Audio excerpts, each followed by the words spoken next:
일본은 35에서 71%, EC는 24%에서 38%, 미국은 10%에서 40%.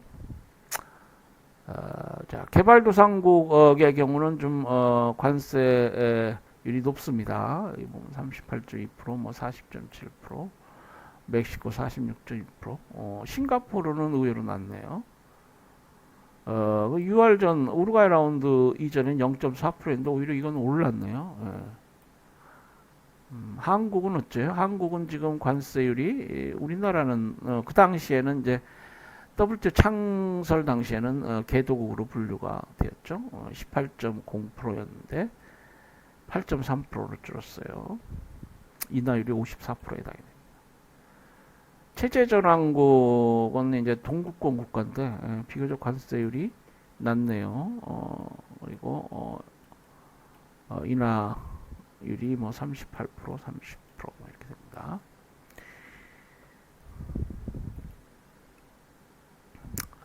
자, 재교섭, 관세 인하 교섭의 종류 세 번째로 재교섭이라는 게 있습니다. 이 재교섭은 이미 운영되고 있는 관세 내용을 관세하고 있는 내용을 수정하거나 처리하기 위해서 철회 변경하기 위해서 항행하는 교섭입니다.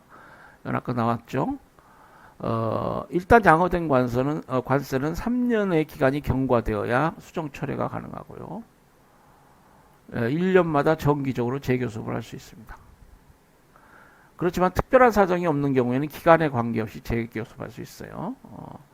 특별한 사정이 없을 때이고요. 협정이 정하는 특별한 사정이 있으면 언제든지 재교섭할 수 있습니다.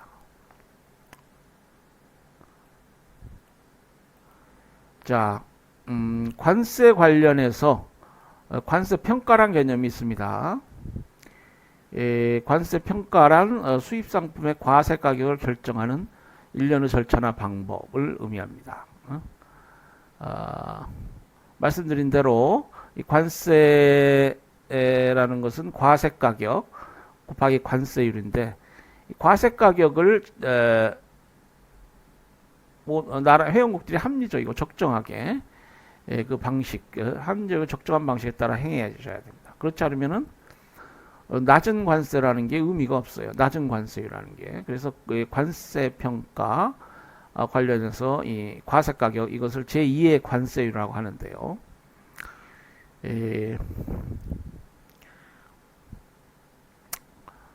이 과세 가격을 이렇게 인위적으로 조작하거나 비합리적으로 평가하는 것은 이제 못 사는 나라들이 국가 재정 수입을 늘리기 위해서 또는 관세 당국이 고액의 관세를 부과해서 하나의 자국 산업을 보호하고 보호무역 장벽을 치는 그러기 위해서 이용될 수가 있겠습니다. 자, 이 관세 평가는 우리 가트법 1994 가트 제7조에 규정되어 있습니다. 자, 간략히 볼까요? 최약국은 본조의 다음 각하에 규정된 평가의 일반 원칙이 타당하다는 것을 인정하며 또한 수입 및 수출에 대한 관세, 기타의 과징금, 제한을 함에 있어서 가액에 의하거나 또한 어떠한 방법으로 가액에 의하여 규제되는 모든 상품에 관하여 이러한 원칙을 실시할 것을 약속한다. 그러니까 과세 가격 평가에 관해서 원칙대로 해라 이 말이죠. 수입 상품의 관세상 가액은 관세가 부과되는 수입 상품 또는 동종 상품의 실제 가액에 따라야 하며 국내 원산의 상품 가액, 임의 가액 또는 가공된 가액에 따라서는 아니 된다. 자, 이 국문본 1994 가트는 이제 우리 외교부 홈페이지에서 아마 찾을 수 있을 것입니다. 예. 혹시 이제 필요하면은 그렇게 해서 찾으시고요. 예.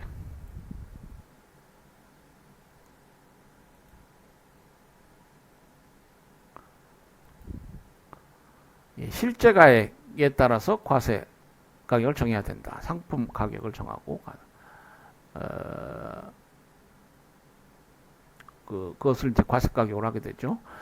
실제 가액이라면 수입국의 법령에서 정한 시간과 장소에서 동상품 또는 동종의 상품이 통상적인 상거래에 있어서 완전한 경쟁적 조건 하에서 판매되거나 판매를 위하여 제공된 가격을 말한다. 예, 그래서 이제 실제 가격, 뭐 실질 가격 이런 개념들이 있어요. 우리 교재에 보면은 이 관세 평가 관련해서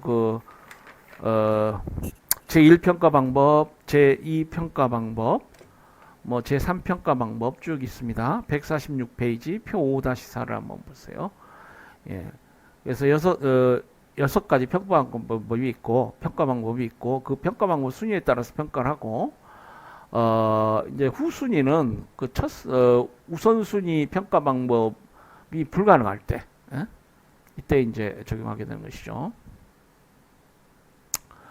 동상품 또는 동종상품의 가격이 특정한 거래에 있어 수량에 의하여 규제되는 한 고려되어야 할 가격은 비교 가능한 수량 또는 수출국과 수입과의 상거래에 있어서 보다 다량의 상품이 판매되는 경우에 수량보다 수입업자에게 불리하지 아니한 수량과 일률적으로 관련시켜야 한다. 그래서 이 가격, 관세 당국이 이 과세 가격을 평가할 때 이런 원칙을 준수해야 된다는 것입니다. 이 실질가액을 얘기할 때는 비교 가능한 수량 이걸 기준으로 해서 관련시켜서 평가해야 된다. 아시죠? 실제 가액을 본항 B에 따라서 확정할 수 없을 때는 관세상의 가액은 동가액에 가장 가까운 상당액으로 확정할 수 있는 것에 의해야 한다. 실제 가액, 그러니까 관세를 부과할 때 그 과세 가격은 그 거래의 이 실제 가격을 기준으로 합니다. 이제 그것이 불가능한 경우에는 그 동가액에 가장 가까운 상당액으로 확정해야 된다.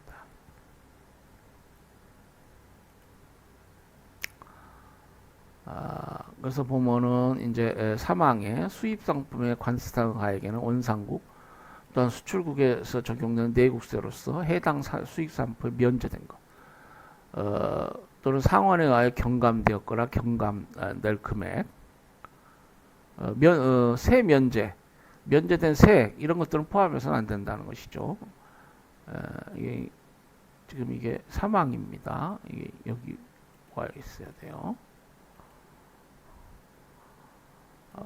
본항에 별도로 규정되어 있는 경우를 제외하고는 본조 제2항의 적용상 최악국이 타국의 통화로 표시된 가격을 자국 통화로 환산할 필요가 있을 때, 무역거래니까 이게 통화 환산 문제가 항상 있게 돼요. 환율 문제랄지. 그럴 때는 평가 또는 동기금에서 인정한 환율 또는 본협정 제15조 규정에 의하여 체결된 특별 외환협정에 따라 설정된 평가에 의하여 따라야 한다. 이게 이제 불가능한 경우에는 정기한 설정된 평가 또는 인정된 환산율이 존재하지 아니한 경우에는 환산율은 상거래에서 해당 통화의 시세를 실질적으로 반영하는 것이 한다. 이렇게 되고요. 그래서 이 과세가격 결정, 그러니까 과세가격이라는 결국 수출입 거래에 대해서는 상품 가격인데요. 이와 관련해서 환율 문제가 있고, 뭐 국제통화기금의 원칙 이런 기준들이 적용된다는 것입니다.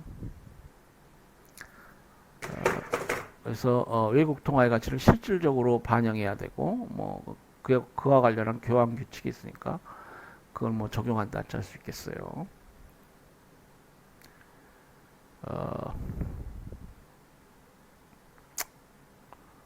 이 환산 방법 관련해서 그것이 결국 관세 지불액을 일반적으로 증가하는 효과를 초래할 경우에 무역의 장벽을 초래하죠.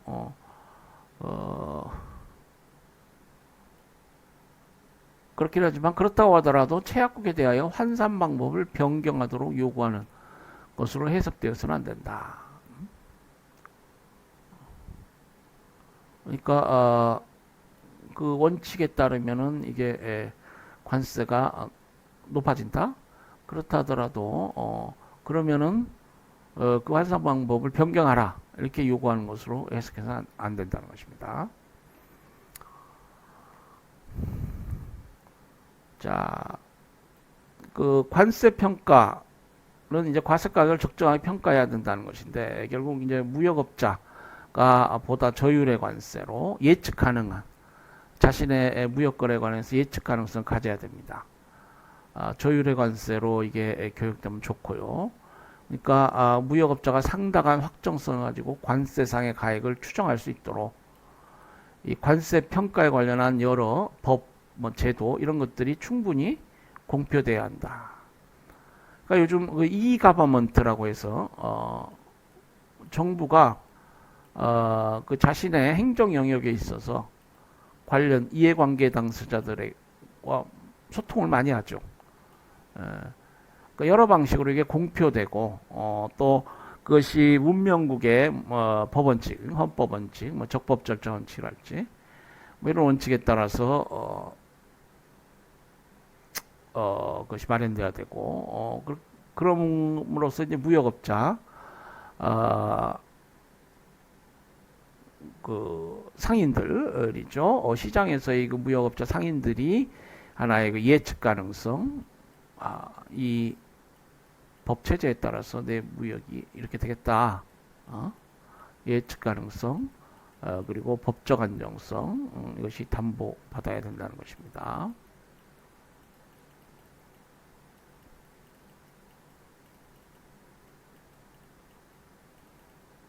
네.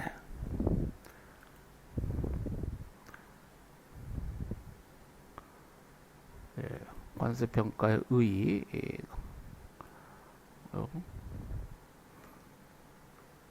자, 한 국가의 수입 상품의 과세가격이 저평가된다. 그러면 이제 그 국가의 경우에는 관세 수입이 감소하고 관세 부담이 적어짐으로써 수입 상품의 경쟁력을 향상시켜 국내 산업에 나쁜 영향을 끼치게 됩니다. 그러니까 관세 평가를 약하게 하면은 자국의 해가 될 수 있어요. 근데 또 부당하게 고평가하면은 수입자 부담을 가중시켜 수입을 저지하고 뭐 관세 수입은 증가되겠죠. 물론 이때 수입량이 감소하면 이게 결국 그 무역업자들, 타국 수출업자들이 이게 관세가 너무 높다? 수출 안 할 수도 있겠죠. 그러면 관세가 반드시 증가하는 것도 아니겠군요. 그 과세 가격 평가를 적절하게 해야 되는데 고평가를 해서도 안 되고 저평가를 해서도 안 됩니다.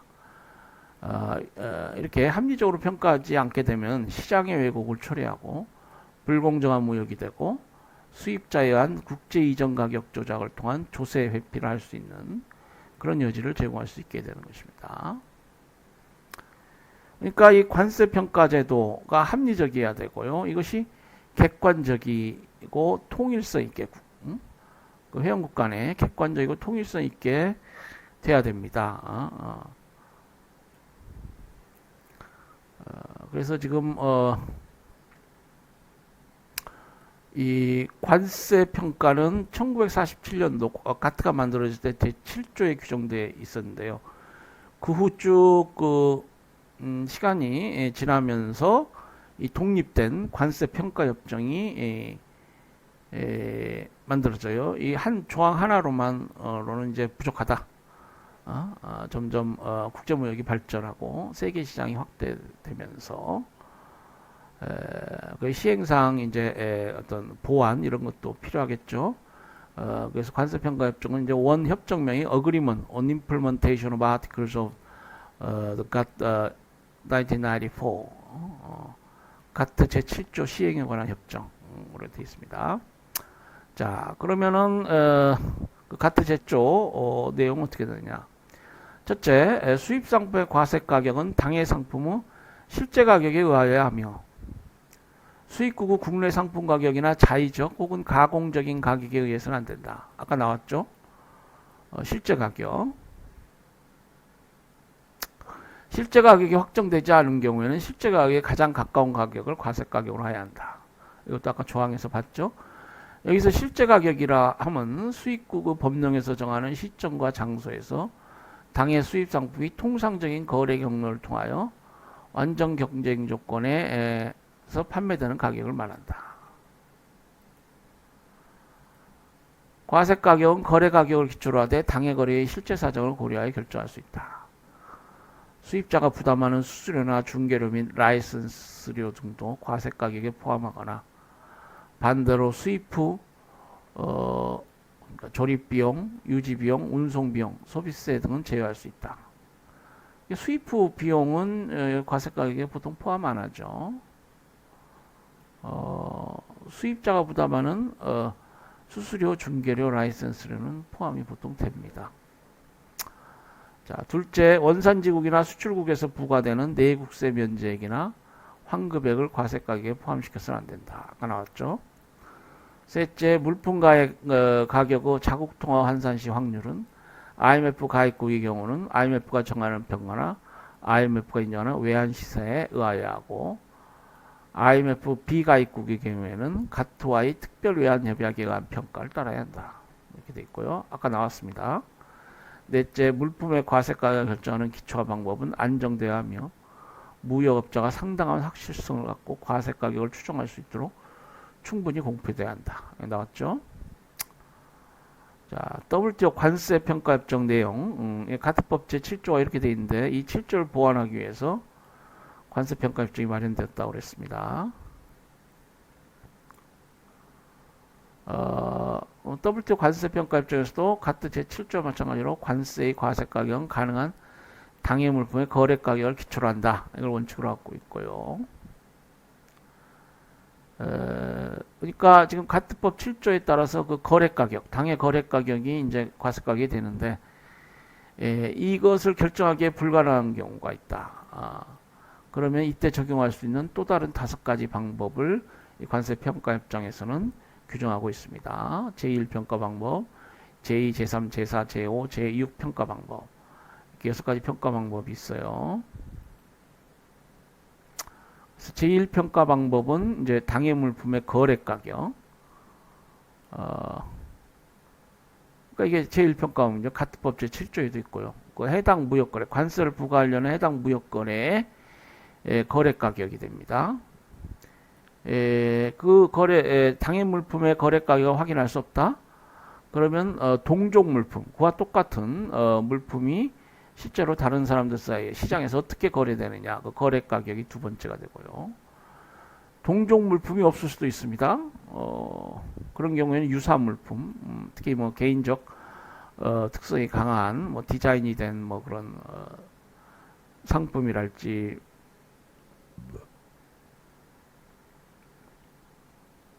특별한 그런 상품들이 있을 수가 있어요.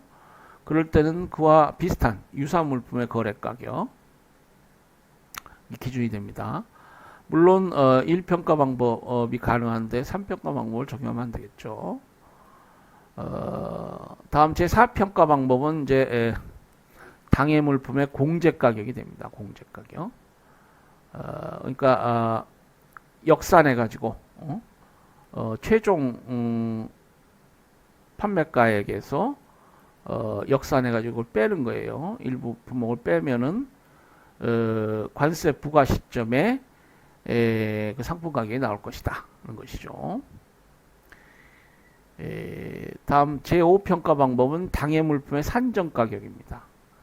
이 산정 가격은 뭐냐면 자, 원료, 노동력 이렇게 그 상품을 만드는 데 드는 비용 요거를 쭉 플러스 해가지고 그 가격을 추정하는 겁니다. 그래가지고 최종적으로 이제 우리 상인들이 보통 기대하는 이윤, 뭐 이익, 을 더해가지고 가격을 정합니다. 그러니까 당해 물품의 산정 가격이 되겠어요. 그래서 이 5가지 방법이 규정되어 있고 이 방법이 적용될 수 없는 경우에는 기타 합리적 기준에 따른다 이렇게 되어 있습니다. 예? 교재에 쭉 설명이 나와 있어요. 근데 동종 물품의 거래 가격은 이 수입 물품과 같은 시기에 수입된 동종 동질 물품의 거래 가격을 당해 수입 후 과세 가격으로 결정한다. 유사 물품 거래 가격, 이 방법은 당해 수입 물품과 같은 시기에 수입되는 유사 물품의 거래 가격을 당해 물품 과세 가격으로 결정한다. 다음 분 공제 가격이 있습니다. 아까 나왔죠? 국내에서 판매되는 가게에서 일정한 비용 등을 공제합니다. 그러면 관세 부과 시점에 상품 가격이 나올 것이다. 그걸 우리가 과세 가격으로 하죠. 산정 가격. 이 산정 가격은 상품 생산에서 수입에 이르기까지 상품에 투입된 비용과 상인들이 부과하는 적정 이윤 이것을 더해서 그 가격을 추산하는 것입니다. 뭐 수입 상품 생산에 사용된 원자재 및 조립 가공 비용, 수입국에 수출 시에 통상적으로 발생하는 수수료, 일반 경비, 이윤, 국제 운송비, 보험료, 포장비, 기타 비용 이런 것들을 다 포함합니다. 그래서 이제 적정 이윤을 넣어서 가격을 정하죠. 이 5가지 방법이 적용되지 않으면은 본 관세평가협정과 가트 제7조 원칙, 그리고 일반 규정에 부합되는 합리적인 기준에 따라 수입국 내에서 입수 가능한 자료를 기초해서 결정한다.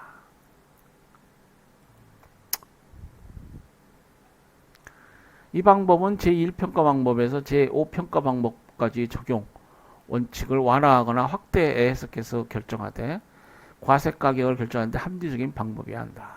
되어 있고요.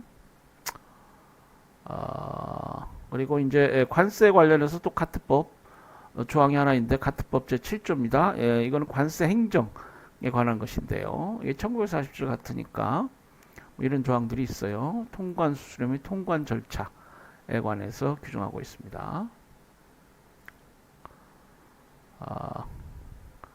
자, 뭐 여기 무역을 하면 영사사무, 쿼타, 허가, 외항관리, 통계, 서류 작성과 교부, 뭐 분석 및 검사, 검역, 위성 검사 등을 포함한 재반 행정적인 업무가 관련되죠. 면허료, 서류 작성 비용, 인지대, 관세 행정 서비스 이용에 대한 수수료, 과징금 이런 것들이 부과됩니다. 그래서 통관 수수료를 부과할 수 있도록 이렇게 돼 있어요. 그런데 이게 과도해서는 안 되고요. 그런 아까 그 정도의 범위 내에서 소요되는 비용에 한정돼야 되고 이 통관 수수료를 부당하게 많이 부과하면은 국내 물품 보호 또 뭐 재정 수입 목적 그런 거 아니냐 이렇게 의심을 살 수가 있겠습니다. 그러니까 이런 것들이 이제 비관세 장벽 또는 뭐 관세 장벽 이제 무역 장벽 관세 장벽 비관세 장벽이라고 할 수 있는데요. 이게 절차가 복잡하면 뭐 비관세 장벽이라고 할 수 있겠고요. 고율의 관세를 부과하게 되면 관세 장벽이라고 할 수 있는데 이 8조는 뭐 그 교차선상에 놓여 있는 것이라고 할 수 있겠습니다. 그러니까 되도록이면 요구 서류를 줄이고 절차를 간소화하는 것이 좋겠습니다. 그리고 다른 국가가 이의를 제기하면 자국의 법규를 재검토할 필요가 있겠어요. 네. 이번 시간에는 이제 관세에 관해서 쭉 살펴봤습니다. 그래서 지난 시간하고 합쳐가지고 지금 카트법 관세 부분을 이제 공부한 것이 되겠습니다.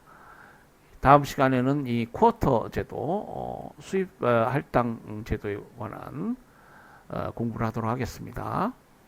그와 관련 수입 할당이 뭐고 수량 제한 뭐 이런 개념들 그리고 WTO법에서는 이것을 어떻게 다루고 있는지 살펴보도록 하겠습니다.